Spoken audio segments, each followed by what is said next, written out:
Click the link in the description to sign up for a free 30-day trial from AudioBooks.com.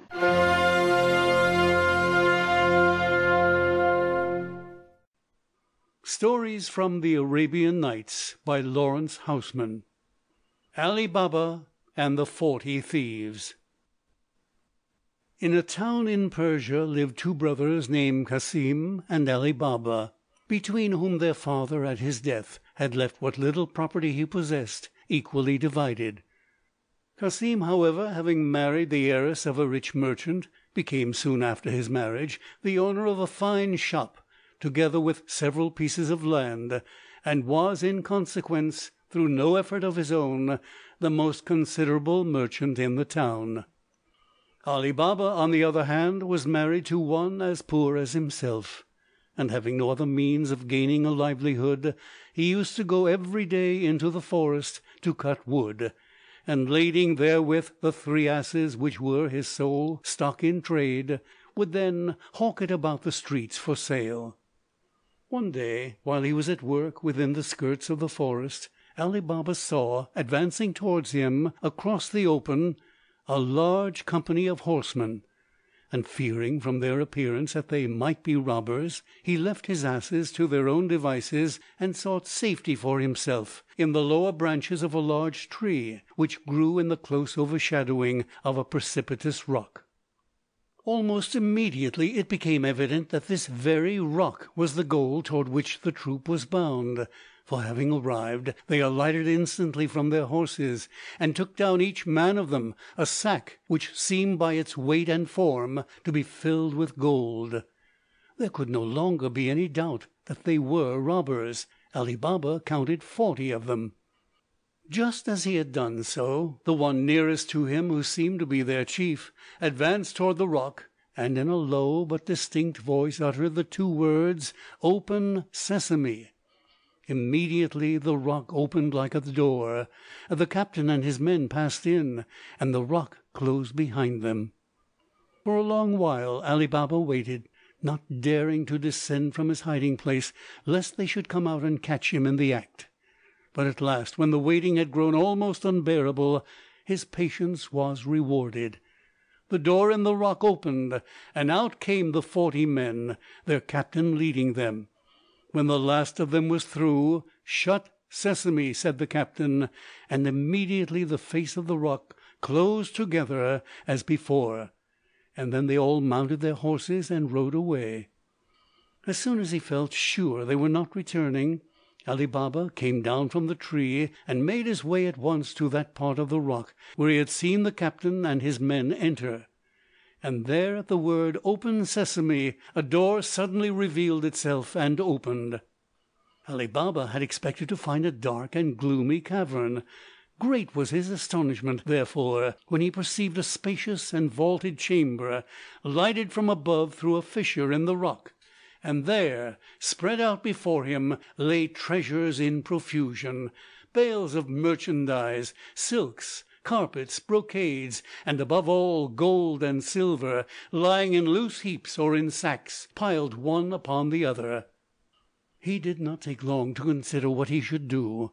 Disregarding the silver and gold that lay loose, he brought to the mouth of the cave as many sacks of gold as he thought his 3 asses might carry, and having loaded them on and covered them with wood so they might not be seen, he closed the rock by the utterance of the magic words which he had learned, and departed for the town a well satisfied man.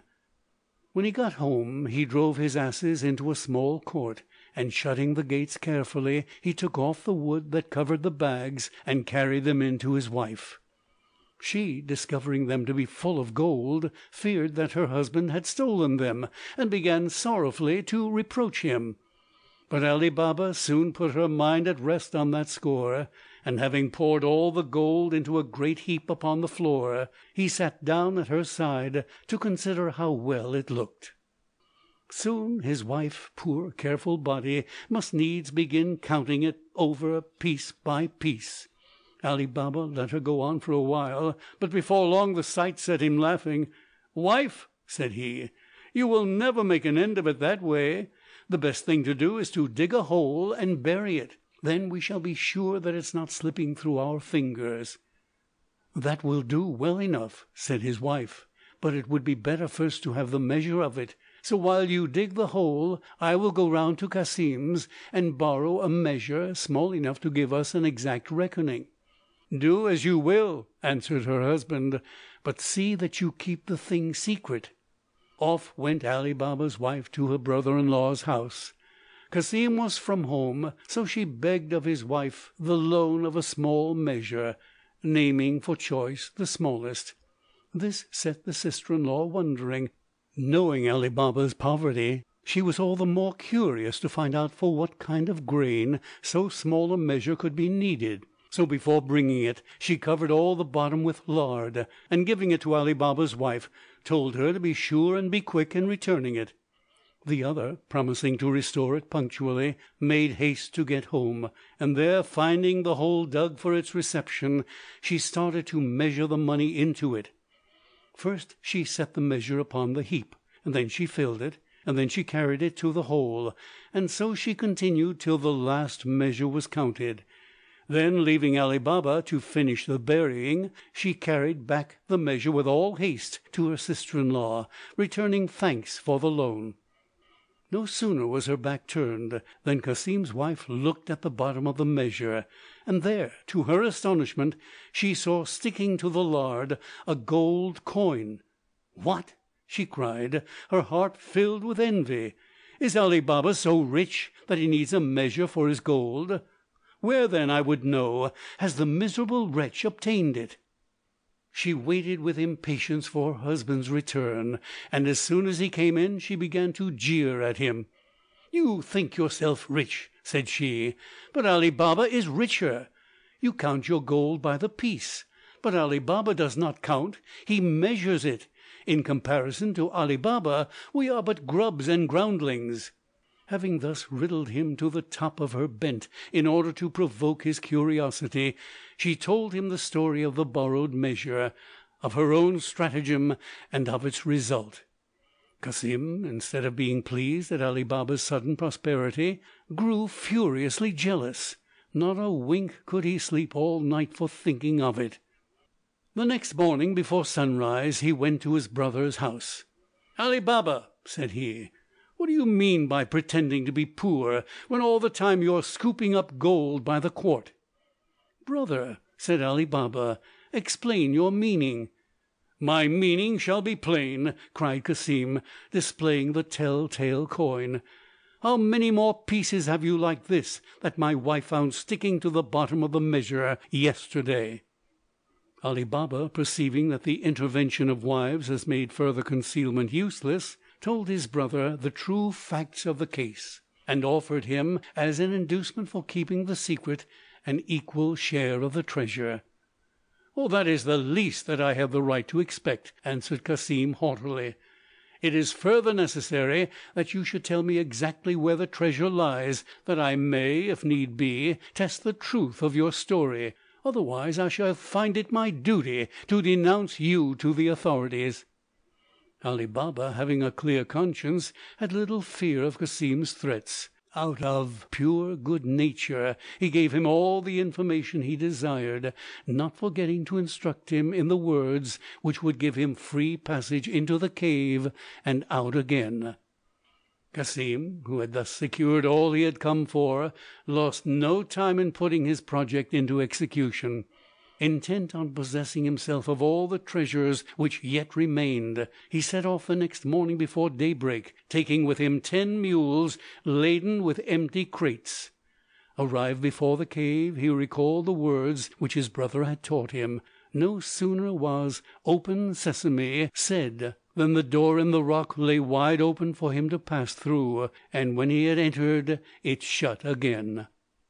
If the simple soul of Ali Baba had found delight in the riches of the cavern, greater still was the exaltation of a greedy nature like Cassim's. Intoxicated with the wealth that lay before his eyes, he had no thought but to gather together with all speed as much treasure as the 10 mules could carry, and so, having exhausted himself with heavy labour and avaricious excitement, he suddenly found, on returning to the door, that he had forgotten the key which opened it. Up and down and in and out through the mazes of his brain he chased the missing word. Barley and maize and rice, he thought of them all, but of sesame never once, because his mind had become dark to the revealing light of heaven. And so the door stayed fast, holding him prisoner in the cave, where to his fate, undeserving of pity, we leave him. Toward noon the robbers returned, and saw standing about the rock the 10 mules laden with crates. At this they were greatly surprised, and began to search with suspicion amongst the surrounding crannies and undergrowth. Finding no one there, they drew their swords and advanced cautiously towards the cave, whereupon the captain's pronouncement of the magic word, the door immediately fell open. Cassim, who from within had heard the trampling of horses, had now no doubt that the robbers were arrived, and that his hour was come. Resolved, however, to make one last effort at escape, he stood ready by the door, and no sooner had the opening word been uttered than he sprang forth with such violence that he threw the captain to the ground. But his attempt was vain. Before he could break through, he was mercilessly hacked down by the swords of the robber band. With their fears thus verified, the robbers anxiously entered the cave to view the traces of its late visitant. There they saw piled by the door the treasure which Cassim had sought to carry away. But while restoring this to its place, they failed altogether to detect the earlier loss which Ali Baba had caused them.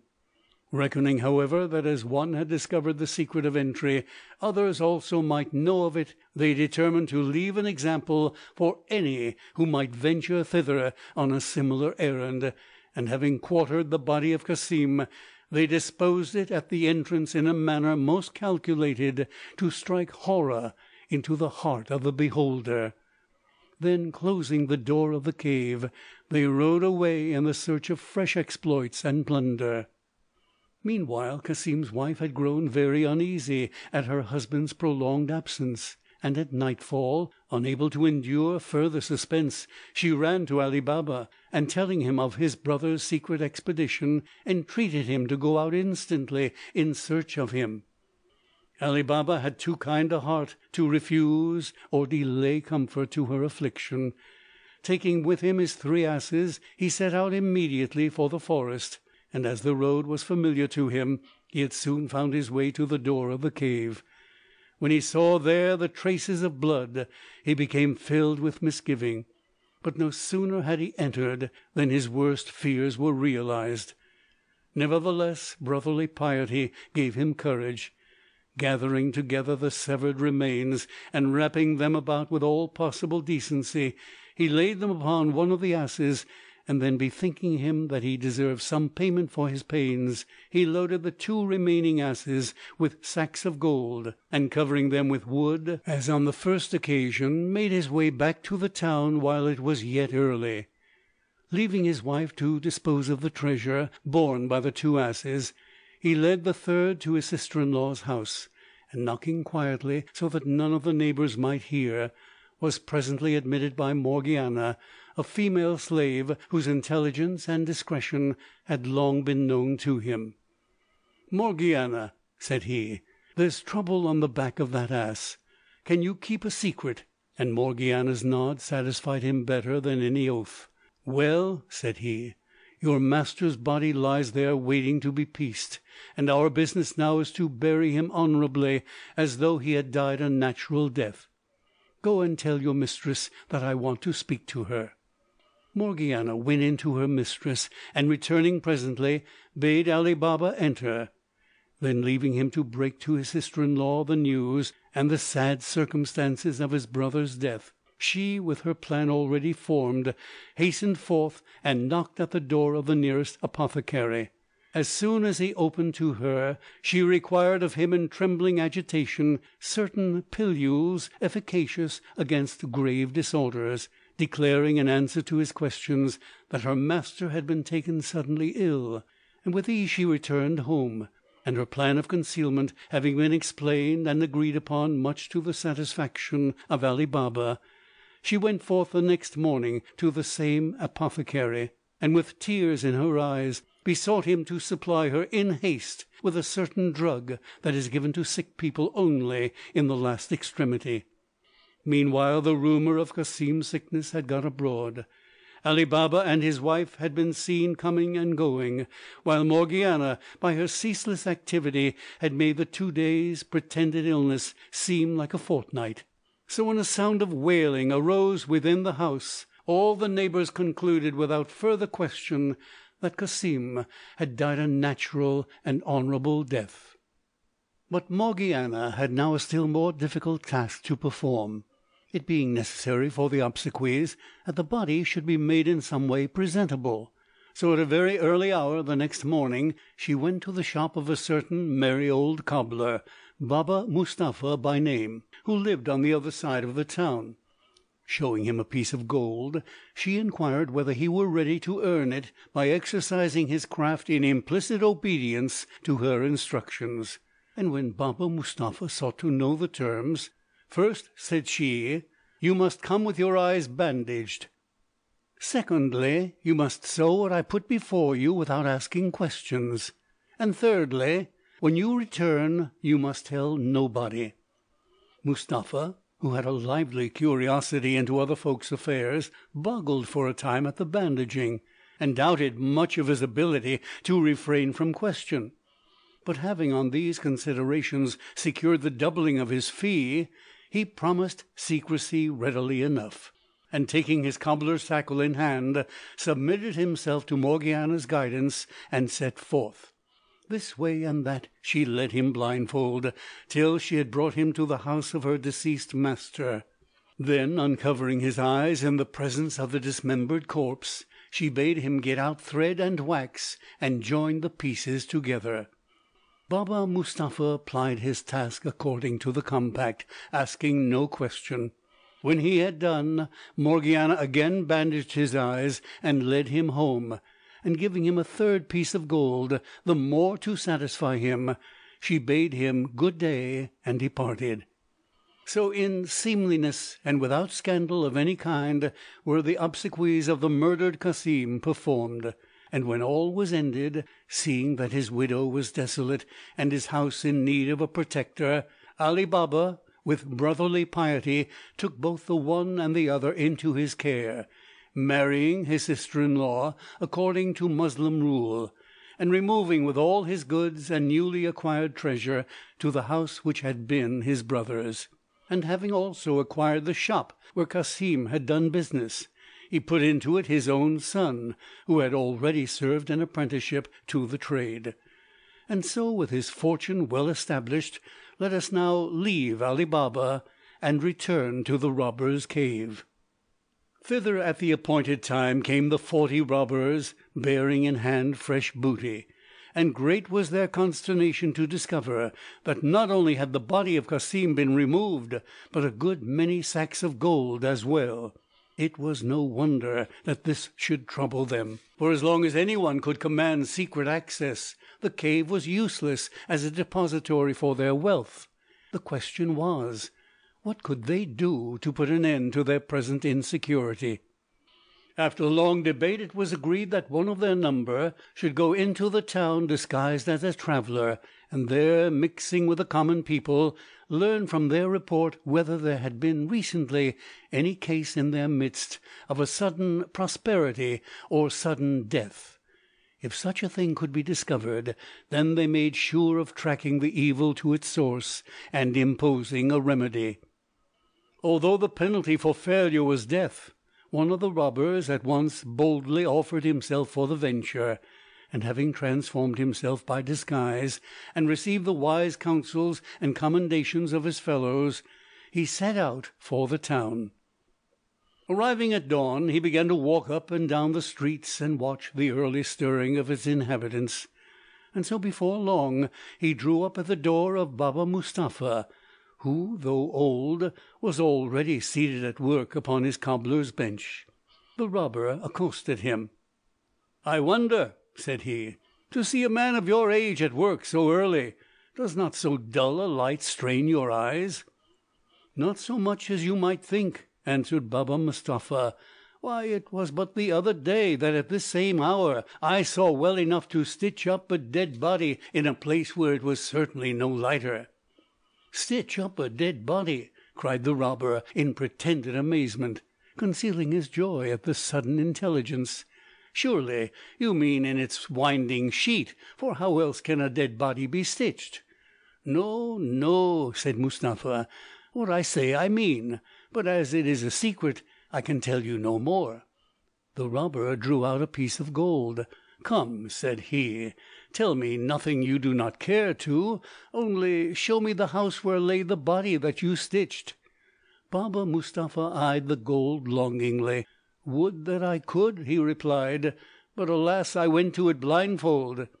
"Well," said the robber, "I have heard that a blind man remembers his road.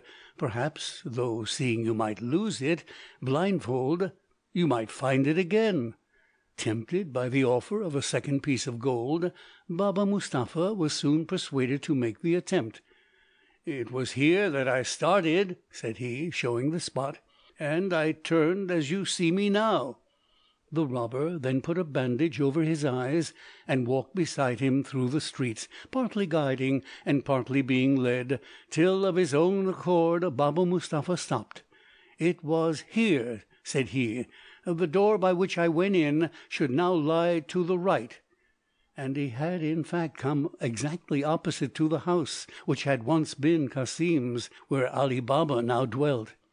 The robber, having marked the door with a piece of chalk which he had provided for the purpose, removed the bandage from Mustapha's eyes, and leaving him to his own devices, returned with all possible speed to the cave where his comrades were awaiting him. Soon after the robber and cobbler had parted, Morgiana happened to go out upon an errand, and as she returned she noticed the mark upon the door. "This," she thought, "is not as it should be. Either some trick is intended, or there is evil brewing for my master's house." Taking a piece of chalk, she put a similar mark upon the 5 or 6 doors lying to the right and left, and having done this she went home with her mind satisfied, saying nothing. In the meantime the robbers had learned from their companion the success of his venture. Greatly elated at the thought of vengeance so soon to be theirs, they formed a plan for entering the city in a manner that should arouse no suspicion among the inhabitants. Passing in 2s and 3s, and by different routes, they came together to the market-place at an appointed time, while the captain and the robber who had acted as spy made their way alone to the street in which the marked door was to be found. Presently, just as they had expected, they perceived a door with a mark on it. "That is it," said the robber. But as they continued walking so as to avoid suspicion, they came upon another and another, till before they were done they had passed 6 in succession. So alike were the marks that the spy, though he swore he had made but one, could not tell which it was. Seeing that the design had failed, the captain returned to the market-place, and having passed the word for his troop to go back in the same way as they had come, he himself set the example of retreat. When they were all reassembled in the forest, the captain explained how the matter had fallen, and the spy, acquiescing in his own condemnation, kneeled down and received the stroke of the executioner. But as it was still necessary for the safety of all that so great a trespass and theft should not pass unavenged, another of the band, undeterred by the fate of his comrade, volunteered, upon the same conditions, to prosecute the quest wherein the other had failed. Coming by the same means to the house of Ali Baba, he set upon the door, at a spot not likely to be noticed, a mark in red chalk, to distinguish it clearly from those which were already marked in white. But even this precaution failed of its end. Morgiana, whose eye nothing could escape, noticed the red mark at the first time of passing, and dealt with it just as she had done with the previous one. So when the robbers came, hoping this time to light upon the door without fail, they found not one but 6, all similarly marked with red. When the second spy had received the due reward of his blunder, the captain considered how, by trusting to others, he had come to lose two of his bravest followers, and so the third attempt he determined to conduct in person. Having found his way to Ali Baba's door, as the two others had done by the aid of Baba Mustapha, he did not set any mark upon it, but examined it so carefully that he could not in future mistake it. He then returned to the forest and communicated to his band the plan which he had formed, and this was to go into the town in the disguise of an oil merchant, bearing with him upon 19 mules 38 large leather jars, one of which, as a sample, was to be full of oil, but all the others empty. In these he proposed to conceal the 37 robbers to which his band was now reduced, and so to convey his full force to the scene of action in such a manner as to arouse no suspicion till the signal for vengeance should be given. Within a couple of days he had secured all the mules and jars that were requisite, and having disposed of his troop according to the prearranged plan, he drove his train of well-laden mules to the gates of the city, through which he had passed just before sunset. Proceeding thence to Ali Baba's house, and arriving as it fell dark, he was about to knock and crave a lodging for the night, when he perceived Ali Baba at the door, enjoying the fresh air after supper. Addressing him in tones of respect, "Sir," said he, "I have brought my oil a great distance to sell to-morrow in the market, and at this late hour, being a stranger, I know not where to seek a shelter. If it is not troubling you too much, allow me to stable my beasts here for the night." The captain's voice was now so changed from its accustomed tone of command that Ali Baba, though he had heard it before, did not recognize it. Not only did he grant the stranger's request for bare accommodation, but as soon as the unlading and stabling of the mules had been accomplished, he invited him to stay no longer in the outer court, but enter the house as his guest. The captain, whose plans this proposal somewhat disarranged, endeavoured to excuse himself from a pretended reluctance to give trouble. But since Ali Baba would take no refusal, he was forced at last to yield, and to submit with apparent complaisance to an entertainment which the hospitality of his host extended to a late hour.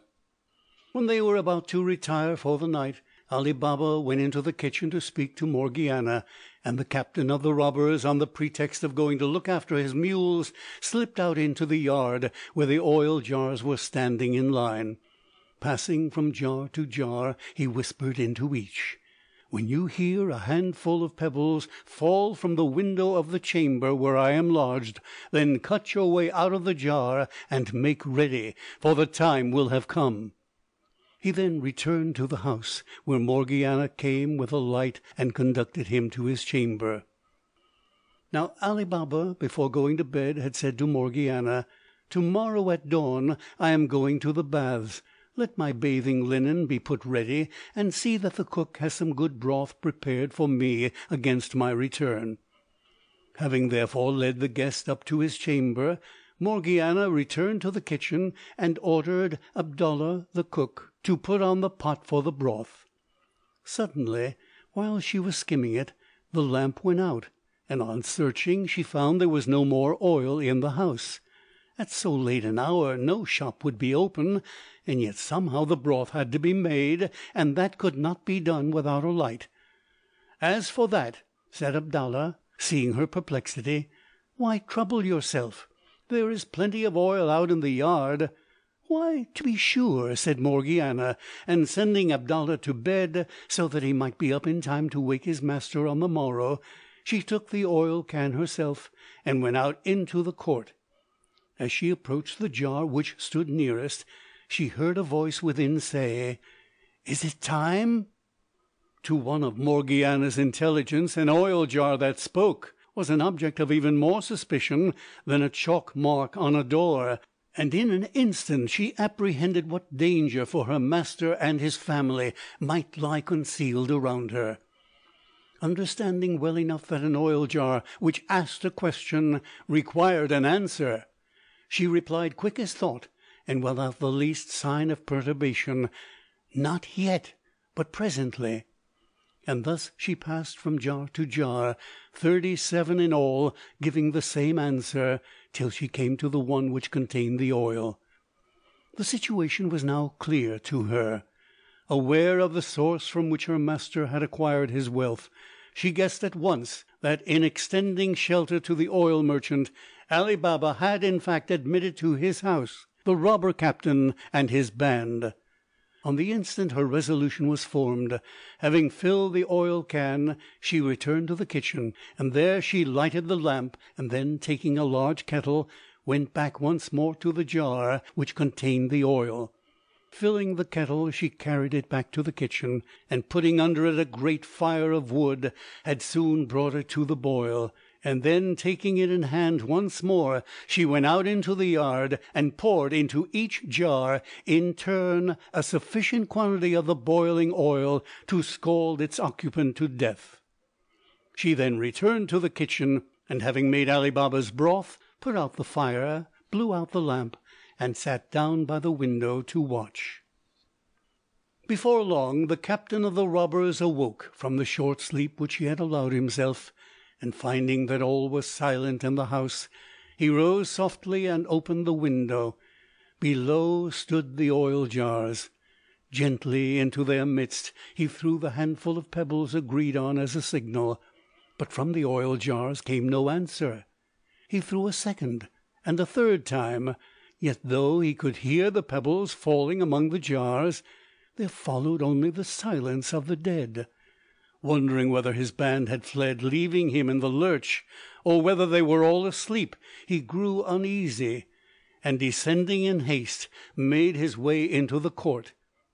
As he approached the first jar, a smell of burning and hot oil assailed his nostrils, and looking within, he beheld in rigid contortion the dead body of his comrade.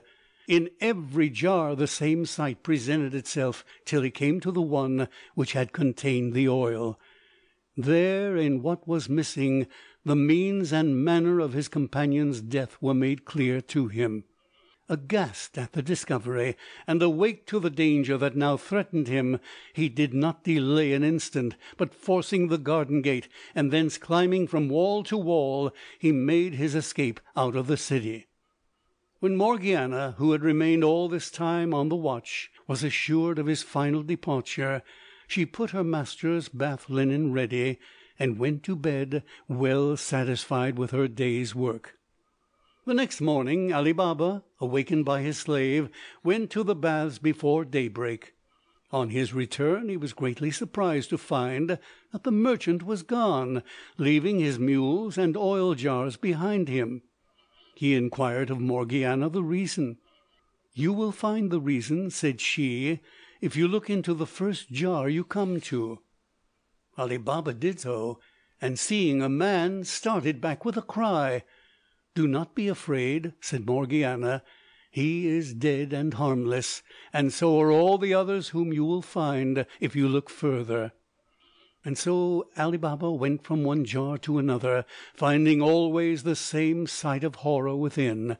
His knees trembled under him, and when he came at last to the one empty oil jar, he stood for a time motionless, turning upon Morgiana eyes of wonder and inquiry. "And what," he said then, "has become of the merchant?" "To tell you that," said Morgiana, "will be to tell you the whole story. You will be better able to hear it if you have your broth first." But the curiosity of Ali Baba was far too great. He would not be kept waiting, and so without further delay she gave him the whole history, so far as she knew it, from beginning to end, and by her intelligent putting of one thing against another, she left him at last in no possible doubt as to the source and nature of the conspiracy which her quick wits had so happily defeated.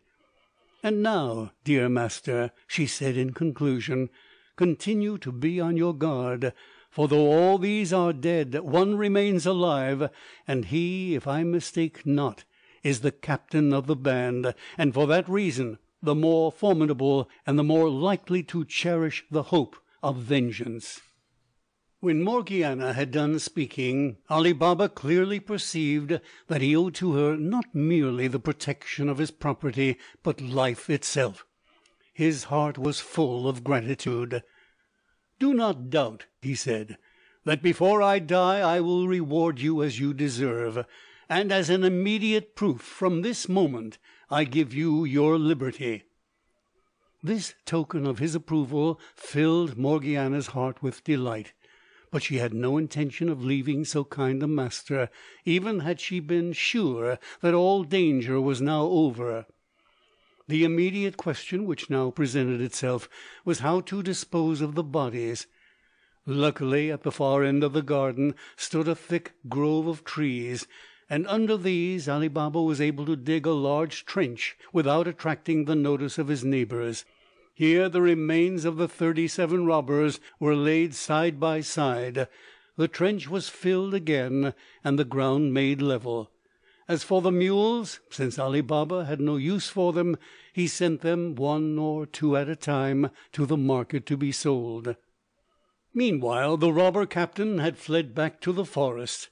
Entering the cave, he was overcome by its gloom and loneliness.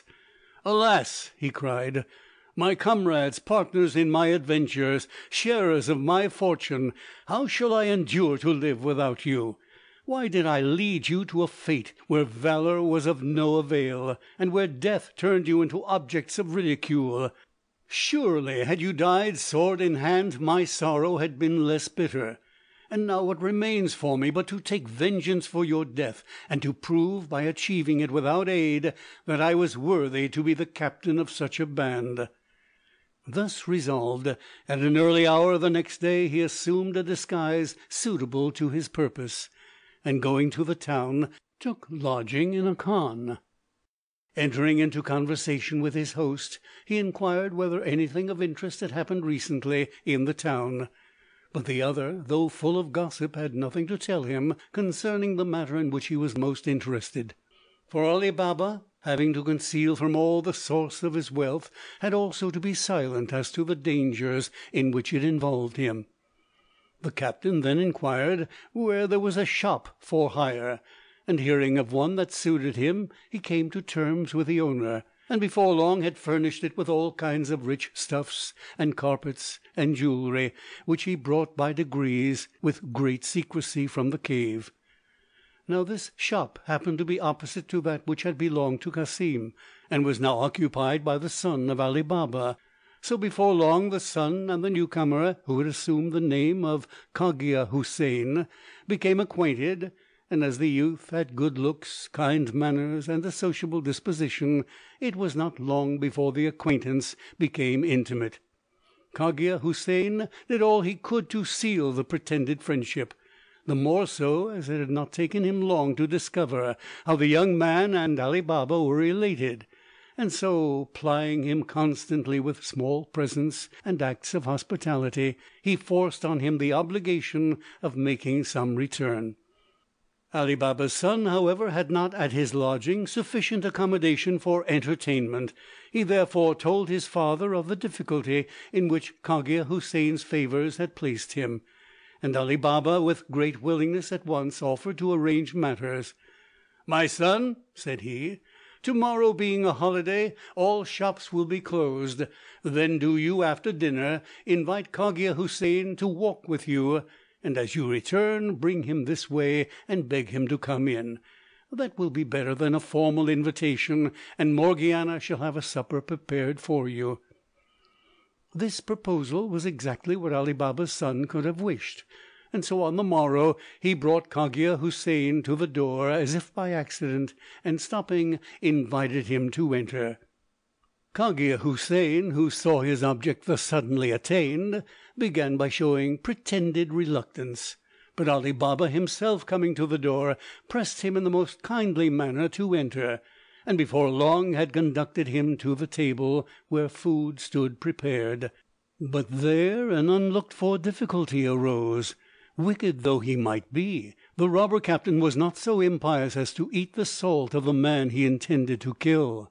He therefore began with many apologies to excuse himself, and when Ali Baba sought to know the reason, "Sir," said he, I am sure that if you knew the cause of my resolution you would approve of it. Suffice it to say that I have made it a rule to eat of no dish that has salt in it. How then can I sit down at your table if I must reject everything that is set before me?" "If that is your scruple," said Ali Baba, "it shall soon be satisfied." And he sent orders to the kitchen that no salt was to be put into any of the dishes presently to be served to the newly arrived guest. "Thus," said he to Cogia Houssain, "I shall still have the honour to which I have looked forward of returning to you under my own roof the hospitality you have shown to my son." Morgiana, who was just about to serve supper, received the order with some discontent. "Who," she said, "is this difficult person that refuses to eat salt? He must be a curiosity worth looking at." And so when the saltless courses were ready to be put upon the table, she herself helped to carry in the dishes. No sooner had she set eyes on Cogia Houssain than she recognized him in spite of his disguise, and observing his movements with great attention, she saw that he had a dagger concealed beneath his robe. "Ah," she said to herself, "here is reason enough, for who will eat salt with the man he means to murder? But he shall not murder my master if I can prevent it." Now Morgiana knew that the most favourable opportunity for the robber captain to carry out his design would be after the courses had been withdrawn, and when Ali Baba and his son and guest were alone together over their wine, which indeed was the very project that Cogia Houssain had formed.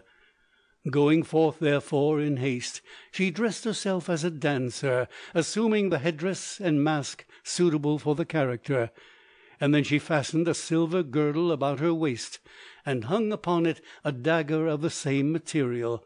Thus equipped, she said to Abdallah the cook, "Take your tabor, and let us go in and give an entertainment in honour of our master's guest." And so Abdallah took his tabor and played Morgiana into the hall. As soon as she had entered she made a low curtsy and stood awaiting orders. Then Ali Baba, seeing that she wished to perform at his guest's honour, said kindly, "Come in, Morgiana, and show Cogia Houssain what you can do." Immediately Abdallah began to beat upon his tabor and sing an air for Morgiana to dance to, and she, advancing with much grace and propriety of deportment, began to move through several figures, performing them with the ease and facility which none but the most highly practised can attain to. And then, for the last figure of all, she drew out the dagger, and holding it in her hand, danced a dance which excelled all that had preceded it in the surprise and change and quickness and dexterity of its movements. And now she presented the dagger at her own breast, now at one of the onlookers, but always in the act of striking she drew back. At length, as though out of breath, she snatched his instrument from Abdallah with her left hand, and still holding the dagger in her right, advanced the hollow of the tabor toward her master, as is the custom of dancers when claiming their fee. Ali Baba threw in a piece of gold. His son did likewise, and then advancing it in the same manner toward Cogia Houssain, who was feeling for his purse, she struck under it, and before he knew had plunged her dagger deep into his heart. Ali Baba and his son, seeing their guest fall dead, cried out in horror at the deed. "Wretch!" exclaimed Ali Baba, "what ruin and shame hast thou brought on us?" "Nay," answered Morgiana, "it is not your ruin, but your life that I have thus secured. Look and convince yourself what man was this which refused to eat salt with you." And so saying, she tore off the dead robber's disguise, showing the dagger concealed below, and the face which her master now for the first time recognized. Ali Baba's gratitude to Morgiana for thus preserving his life a second time knew no bounds. He took her in his arms and embraced her as a daughter. "Now," said he, "the time is come when I must fulfil my debt, and how better can I do it than by marrying you to my son?" This proposition, far from proving unwelcome to the young man, did but confirm an inclination already formed.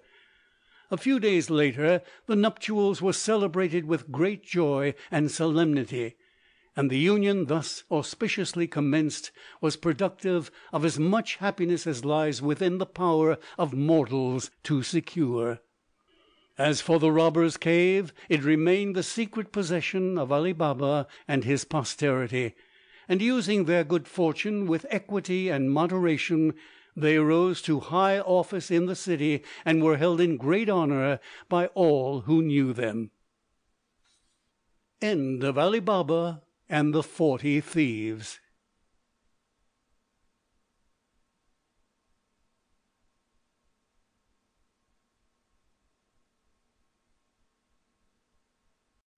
Greatest Audiobooks is excited to partner with AudioBooks.com. Sign up for a free 30-day trial and get your first audiobook free. Cancel anytime, no strings attached. Click below to get your free audiobook today.